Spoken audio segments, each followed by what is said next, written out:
ዕለተ ሐሙስ ሚያዝያ 1 2018 ዓ.ም አመሻሽ ላይ እንገኛለን። ሰላም ጤና ይስጥልን። የተወደዳችሁና የተከበራችሁ የኢትዮስ ሚዲያ ቤተሰቦች እንደምን አመሻችሁ። እነሆ ከተለያዩ ታማኝ መረጃ ምንጮች የደረሱንን ሰበር ዜናዎች ይዘን ቀርበናል። በቅድሚያም አርዕስተ ዜና። በአማራ ምድር በአገዛዙ ጦርና በፋኖ ኃይሎች መካከል የሚደረገው የፊት ለፊትና የጨበጣ ውጊያ ዛሬም ተጠናክሮ ቀጥሏል። የምኒልክ አሃዶች በወሎ ግንባር ደላንታ ላይ ባደረጉት የጨበጣ ውጊያ ከ120 በላይ የአገዛዙ ወታደሮች መውደቃቸው ተነግሯል።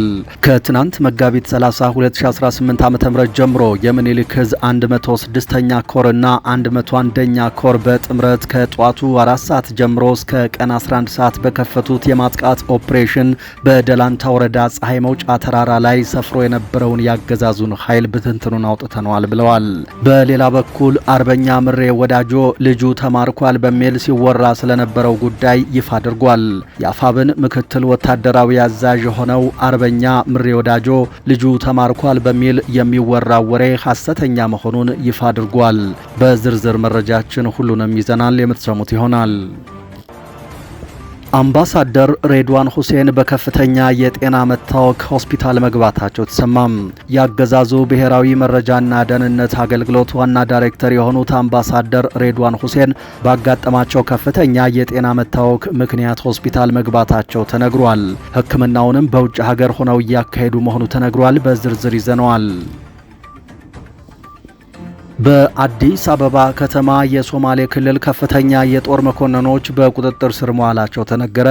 የሶማሌ ክልል ፖሊስ ምርመራ ኃላፊ ሹአይብ እና መስፍን የተባሉ ከፍተኛ መኮንኖች ከቀናት በፊት በፕሬዝዳንት ሙስጠፌ መሐመድ የሚመራውን አስተዳደር የሚቃወሙ ግለሰቦችን ለማፈን አዲስ አበባ መምጣታቸው ተገልጿል። እነዚህ የሶማሌ ክልል ከፍተኛ የጦር መኮንኖች ግን የአዲስ አበባ ተልኳቸውን ከጨረሱ በኋላ በብልጽግናው አገዛዝ ከፍተኛ ደህንነቱ መታሰራቸው ተነግሯል። ይህ ጉዳይ በአብይ አህመድና በሙስጠፌ መሐመድ የተከሰተውን ፖለቲካዊ መቃቃር ወደ ከፍተኛ ደረጃ እንዳይወስደው ተሰግቷል። በዝርዝር መረጃችን እናሰማችኋለን።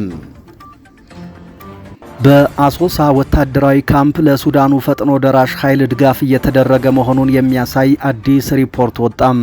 አዲስ የወጣው ሪፖርት ኢትዮጵያ ለሱዳኑ ፈጥኖ ደራሽ ኃይል አርኤስኤፍ ወታደራዊ ድጋፍ እያደረገች መሆኑን የሚያሳዩ ከፍተኛ እምነት የሚጣልባቸው ማስረጃዎች ማግኘቱን ገልጿል። ጉዳዩን የተመለከቱ ዝርዝር መረጃዎች ደርሰውናል፣ የምትሰሙት ይሆናል። በአማራ ክልል ሰሜን ጎጃም ዞን 3 የጤና ባለሙያዎች በአገዛዙ ኃይሎች መገደላቸውን የዓለም ጤና ድርጅት አስታውቋል።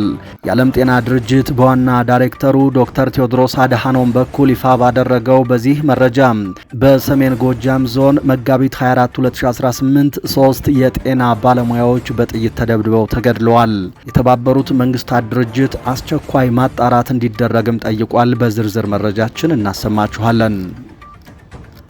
በሊባኖስ የሚኖሩ ኢትዮጵያውያን በእስራኤል የማያባራ ጥቃት ውስጥ እንደሚገኙ ተናገሩ። አሜሪካና እስራኤል ከኢራን ጋር ጦርነት በጀመሩበት ዕለት እስራኤል በተመሳሳይ ሊባኖስ ውስጥ ጥቃት ከፍታ እግረኛ ወታደሮችን ጭምር በማሰማራት የተጠናከረ ወታደራዊ ዘመቻ እያካሄደች ነው። ማክሰኞ ሌሊት አሜሪካና ኢራን የተኩስ አቁም ለማድረግ መስማማታቸውን ተከትሎ ረቡዕ ዕለት የእስራኤል ጦር በመላው ሊባኖስ በሚገኙ የሄዝቦላህ ኢላማዎች ላይ መጠነ ሰፊ ጥቃት መፈጸሙን አስታውቋል። በሊባኖስ የሚገኙ ኢትዮጵያውያን ስለ ጉዳዩና ያሉበትን ሁኔታ የሚያሳይ መረጃም ይፋ አድርገዋል። ከኛ ጋር ከቆያችሁ እናሰማችኋለን። ክቡራትና ክቡራን ቆይታችሁን ከኛ ጋር ካደረጋችሁ እነዚህንና ሌሎችንም መረጃዎች አካተን ይዘናል። ቀጥለንም በዝርዝር የምናቀርብላችሁ ይሆናል። በየቀኑ በኢትዮስ ሚዲያ የሚተላለፉ አዳዲስ መረጃዎች ሳያመልጧችሁ ለመከታተል ቻናላችንን ሰብስክራይብ ማድረጋችሁን እርግጠኛ ሁኑ። አሁን በቀጥታ ወደ ዝርዝር መረጃው።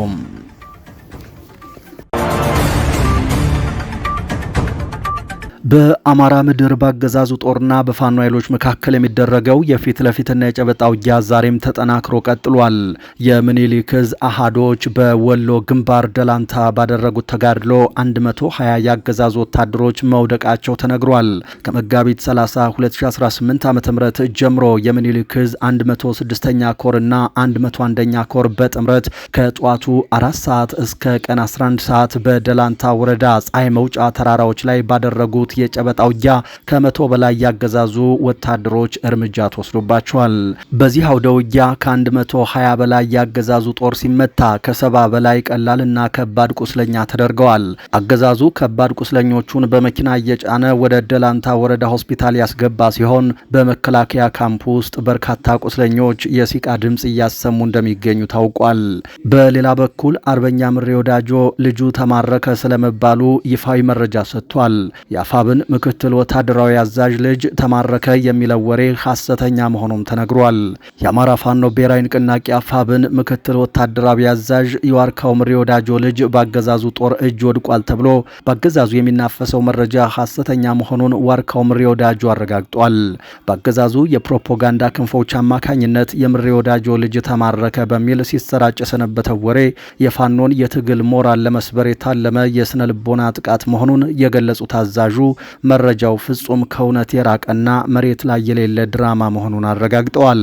ዋርካው ምሬ ወዳጆ አክለውም አገዛዙ በመሬት ላይ ባለው ውጊያ እየተሸነፈ በመምጣቱ መሰል የሐሰት ወሬዎችን በማምረት ለማደናገር እየሞከረ መሆኑን ጠቁመው ደጋፊዎችና መላው ሕዝብ ከእንዲህ ያሉ የሴራ ፕሮፓጋንዳዎች ራሱን እንዲጠብቅ አሳስበዋል።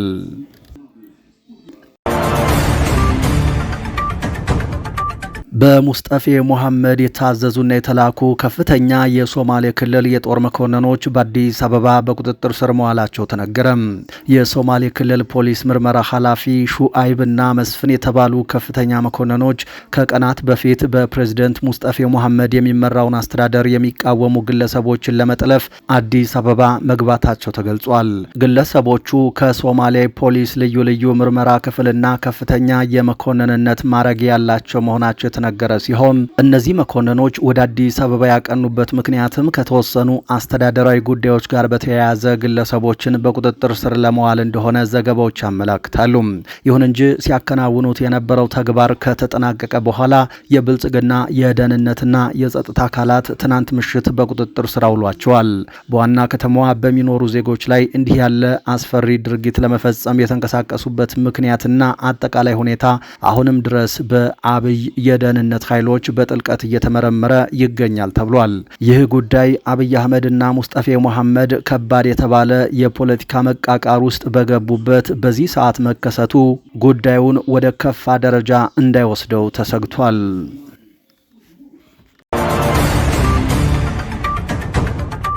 አምባሳደር ሬድዋን ሁሴን በከፍተኛ የጤና መታወክ ሆስፒታል መግባታቸው ተሰማም። የብሔራዊ መረጃና ደህንነት አገልግሎት ዋና ዳይሬክተር የሆኑት አምባሳደር ሬድዋን ሁሴን ባጋጠማቸው ድንገተኛ የጤና እክል ምክንያት ለተሻለ ሕክምና ወደ ውጭ ሀገር ማምራታቸውን ታማኝ ምንጮች ገልጸዋል። ባለፈው ሳምንት መጨረሻ በሀገር ውስጥ የሕክምና ተቋማት ክትትል ሲያደርጉ የቆዩ ሲሆን አሁን ላይ በተሻለ ጤንነት ላይ እንደሚገኙ ቢነገርም ተጨማሪ ምርመራና ሕክምና ለማድረግ ተገዷል ተብሏል። አገዛዙ የጤና ዘርፉን እያዘመነ መሆኑን ቢገልጽም ፖሊሲ አውጪዎቹ ራሳቸው የሀገር ውስጥ የጤና ተቋማትን አለማመናቸውና ወደ ውጭ መሸሻ ማድረጋቸው ከተራው ዜጋ አቅም ማጣት ጋር ተዳምሮ ሀገሪቱን ለከፍተኛ ኪሳራ እየዳረጋት መሆኑ ይነገራል።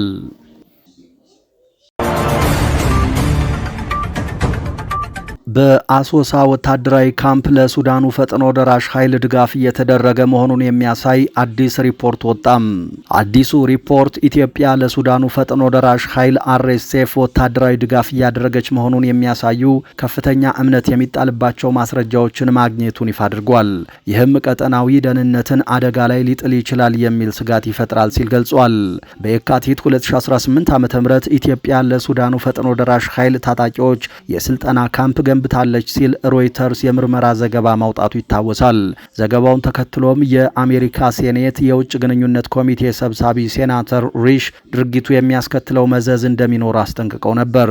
የኢትዮጵያው አገዛዝ ባለስልጣናት እስካሁን ለቀረበው ክስ ይፋዊ ምላሽ ባይሰጡም አገዛዙ በአዲስ አበባ የሚገኙ 3 የሮይተርስ ጋዜጠኞችን የስራ ፈቃድ ለማደስ ፈቃደኛ ሳይሆን መቅረቱን የዜና ወኪሉ አስታውቋል።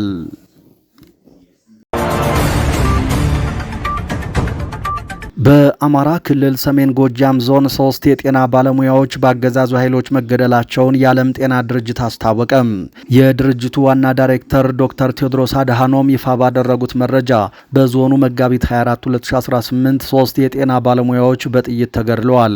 ነርስን ጨምሮ 2ቱ የጤና ባለሙያዎች በሰሜን ሜጫ በሚገኘው አብዮት ፋና የመጀመሪያ ደረጃ ጤና ጣቢያ ሲሰሩ የነበሩ ሲሆን ሶስተኛው ደግሞ በግል የጤና ተቋም ውስጥ ይሰሩ ነበር።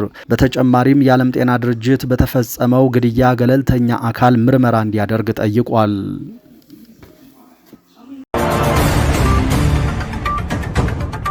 በፊንቴክ የማጭበርበር ወንጀል የተጠረጠሩ አርቲስቶች ላይ ተጨማሪ የምርመራ ጊዜ ተፈቀደ።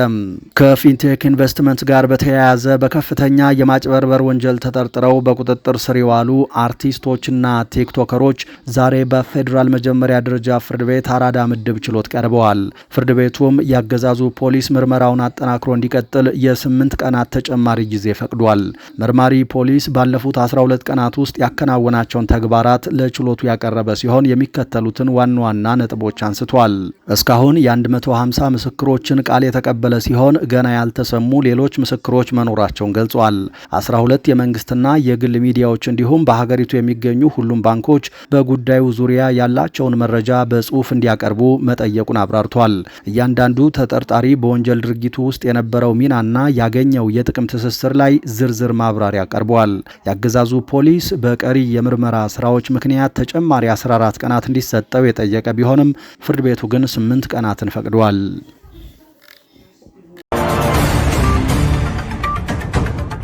በሊባኖስ የሚኖሩ ኢትዮጵያውያን በእስራኤል የማያባራ ጥቃት ውስጥ እንደሚገኙ ይፋ አደረጉም።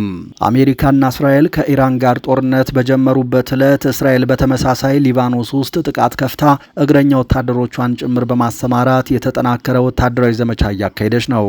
ማክሰኞ ሌሊት አሜሪካና ኢራን የተኩስ አቁም ለማድረግ መስማማታቸውን ተከትሎ ረቡዕ ዕለት የእስራኤል ጦር በመላው ሊባኖስ በሚገኙ የሂዝቦላህ ኢላማዎች ላይ መጠነ ሰፊ ጥቃት መፈጸሙን አስታውቋል። በዚህ ጥቃት ከ180 በላይ ሰዎች ሲገደሉ ከ700 በላይ ደግሞ መቁሰላቸውን የሀገሪቱ ጤና ሚኒስቴር ያወጣው መረጃ ያሳያል። የካቲት 21 2018 ዓ.ም አሜሪካና እስራኤል በኢራን ላይ የከፈቱትን ጦርነት ተከትሎ የአያቶላህ አሊ ሐሜኔን መገደል በመቃወም ሂዝቦላህ ወደ እስራኤል ሚሳኤል በማስወንጨፍ ውጊያውን ተቀላቅሏል። እስራኤልም የሂዝቦላህ ወታደራዊ ኢላማዎች ናቸው ያለቻቸውን ስፍራዎች መደብደብ የቀጠለች ሲሆን በርካታዎች ከቤታቸው ተፈናቅለው በቤሩት ጎዳናዎች አብያተ ክርስቲያናትና በመጠለያ ስፍራዎች ውስጥ ይገኛሉ። በርካታ የውጭ ሀገር ዜጎች በተለያዩ የስራ መስኮች ላይ ተሰማርተው በሚገኙባት ሊባኖስ ውስጥ ኢትዮጵያውያንም እየተካሄደ ባለው ጦርነት ለችግር መዳረጋቸውን ይናገራሉ። በቤሩት ውስጥ ከ3 ልጆቿ ጋር የምትኖረው ኢትዮጵያዊት እናት ቤቷ የሚገኘው በከተማዋ ውስጥ ሂዝቦላህ በሚንቀሳቀስበት ደቡባዊ ሊባኖስ አካባቢ ነው። ይህ ዳሂ የሚባል አካባቢ አሁን ብቻ ሳይሆን ከዚህ ቀደምም እስራኤልና ሂዝቦላህ ፍጥጫና ግጭት ውስጥ በገቡ ቁጥር የጥቃት ኢላማ መሆኑን ትገልጻለች። ባለፈው ዓመትም ብዙ ስቃይና መከራ አሳልፈናል። ከዚያ ስጋት ሳንወጣ ነው አሁን ደግሞ እንደተኛን ሌሊት ድብደባው የተጀመረው ብላለች። ይህች ኢትዮጵያዊት የምትኖርበት ሕንፃ በእስራኤል ኢላማ ውስጥ እንደነበር ጠቅሳ እኛ እየወጣን ነው የምንኖርበት አፓርታማ ከኋላችን የወደቀው ስትል ከጥቃቱ ለጥቂት መትረፋቸውን ገልጻለች። የ3 ልጆች እናት የሆነችው ይህች ኢትዮጵያዊት ልጆቼን ይዤ መሮጤን ነው እንጂ ሌላ ነገር አላስታውስም በማለት ጥቃቱ ከባድ እንደነበር አስታውሳለች። ከላይ እሳት ሲዘንብ እያየን አጠገባችን የህንጻ ፍርስራሽ ክምር እየተመለከትን መኖር ከባድ ነው ስትልም ታክላለች። የምትኖርበትን አካባቢ ለቃ ከወጣች 1 ወር እያለፋት መሆኑን የምትናገረው ኢትዮጵያዊቷ እናት በወቅቱ የተፈጠረባቸው ድንጋጤ ግን ከውስጣችን አልወጣም ትላለች። በዚያ ላይ እናት ሲኮን ከልጆች ጋር አስቸጋሪ ነው። በጦርነት ውስጥ ደፋር የሚባል ሰው የለም። ማንኛውም ሰው እኩል ልብ ነው የሚኖረው በማለት ያለውን ሁኔታ ታስረዳለች። በደቡባዊ ሊባኖስ ሳይዳና እንዳህያ አካባቢ የሚኖሩ 2 ኢትዮጵያውያኖች በበኩላቸው በሚኖሩበት መጠለያ አጠገብ የሚገኝ ህንፃ ላይ ጥቃት መፈጸሙንና መቃጠሉን ይናገራሉ። ጦርነቱ ከተጀመረ አንስቶ በመጠለያ ውስጥ ነው ያለነው የሚሉት እነዚህ እናቶች ተስፋችን መድኃኔዓለም ነው፣ ሌላ ተስፋ የለንም ሲሉ ስላሉበት ሁኔታ ተናግረዋል። በየዕለቱ ሁኔታዎች ከመሻሻል ይልቅ እየባሰ ነው የሚሄደው የሚሉት እኚህ ኢትዮጵያውያን ከቤታቸው ከተፈናቀሉ 1 ወር ከ5 ቀናት ቀናት እንደሆናቸው ተናግረዋል። በቤሩት በአንድ ቤተ ክርስቲያን ውስጥ ከነ 3 ልጆቿ ተጠልላ የምትገኘው ኢትዮጵያዊትም ጥቃቱ በተፈጸመበት ዕለት ውጭ ማደራቸውን አስታውሳለች። አሁን የተጠለሉበት ቤተ ክርስቲያን ደህንነቱ የተጠበቀ ቢሆንም እስራኤል በመላው ሊባኖስ እየፈጸመች ያለውን መጠነ ሰፊ ጥቃት ተከትሎ አካባቢው በ4 እና በ5 ሚሳኤሎች መመታቱን ተናግራለች። የሚሳኤል ጥቃቱን ተከትሎ ወደ ቤተ ክርስቲያኑ አቧራና ጭስ መግባቱን የምትናገረው ይህች ኢትዮጵያዊት ለህፃናቱ አፋቸውን መሸፈኛ ጭንብል አደሏቸው፣ በጣም ድንጋጤ ላይ ነበሩ ልጆቻችን ብላለች። ጥቃቱ በሊባኖስ የሚፈጸምበት የሰዓትም ሆነ የቦታ ገደብ እንደሌለውም ትጠቅሳለች። ማክሰኞ በነበረው ጥቃት በርካታ ሰዎች መጎዳታቸውን የምትገልጸው ይህች ኢትዮጵያዊት ነዋሪዎች ያሉባቸው ህንፃዎች ናቸው እየተመቱ ያሉት በማለት ሰላማዊ ሰዎች ላይ ጉዳት መድረሱን ገልጻለች። የሊባኖስ ጠቅላይ ሚኒስትር ናዋፍ ሳላም ከፍተኛ የአየር ድብደባ ከተፈጸመ በኋላ የሊባኖስ ወዳጆች በሙሉ የእስራኤልን ወታደራዊ እርምጃ በሚችሉት መንገድ ሁሉ እንዲያስቆሙ ተማጽነዋል።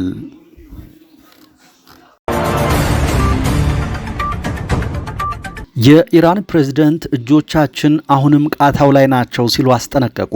የኢራኑ ፕሬዝደንት ማሱድ ፔዜሽኪያን እስራኤል ሊባኖስ ላይ የምትፈጽመው ጥቃት ግልጽ የተኩስ አቁም ጥሰት ነው ብለዋል። የእስራኤል ጥቃቶች መቀጠላቸው ሊደረስ ለሚችል ስምምነት ቁርጠኝነት እንደሚጎድል የሚያሳይ አደገኛ ምልክት ነው ሲሉም ወቅሰዋል። የኢራኑ ፕሬዝደንት ይህንን አስተያየት በኤክስ ገጻቸው ያሰፈሩት የእስራኤል ጦር የሂዝቦላህ ኢላማዎች እንደሆኑ በገለጻቸው የሊባኖስ ስፍራዎች ላይ ከ100 በላይ የአየር ጥቃቶችን በፈጸመ ማግስት ነው። የእስራኤል ጠቅላይ ሚኒስትር ቤንጃሚን ኔታንያሁ አስፈላጊ በሆነ ጊዜ ሁሉ ሂዝቦላህ ላይ ጥቃት እንደሚፈጽሙ በዛሬው ዕለት ተናግረዋል። የኢራኑ ፕሬዝደንት ፔዜሽኪያን በኤክስ ልጥፋቸው የጥቃቶች መቀጠል ከአሜሪካ ጋር የሚደረገውን ድርድር ወደ ትርጉም የለሽነት እንደሚያወርደው ገልጸዋል። የኢራን እጆች ቃታው ላይ ሆነው እንደሚቀጥሉም ጽፈዋል። የኢራን ፓርላማ አፈጉባኤ በበኩላቸው የተኩስ አቁም ጥሰቶች ግልጽ ዋጋ እንደሚያስከፍሉና ጠንካራ ምላሽ እንደሚያስከትሉ ዝተዋል። ሊባኖስ የማትነጠል የተኩስ አቁሙ አካል መሆኗን የገለጹት አፈ ጉባኤው ለክህደትና ማፈግፈግ የሚሆን ቦታ እንደሌለ አሳስበዋል። የተወደዳችሁ የኢትዮስ ሚዲያ ቤተሰቦች ለዚህ ሰዓት ያዝናቸው አዳዲስ መረጃዎች እነዚህ ነበሩ። ነገ በተመሳሳይ ሰዓት ሌሎች መረጃዎችን ይዘን ድጋሚ እንጠብቃችኋለን። እስከዛው በያላችሁበት ሰላም ጊዜ ተመኘን።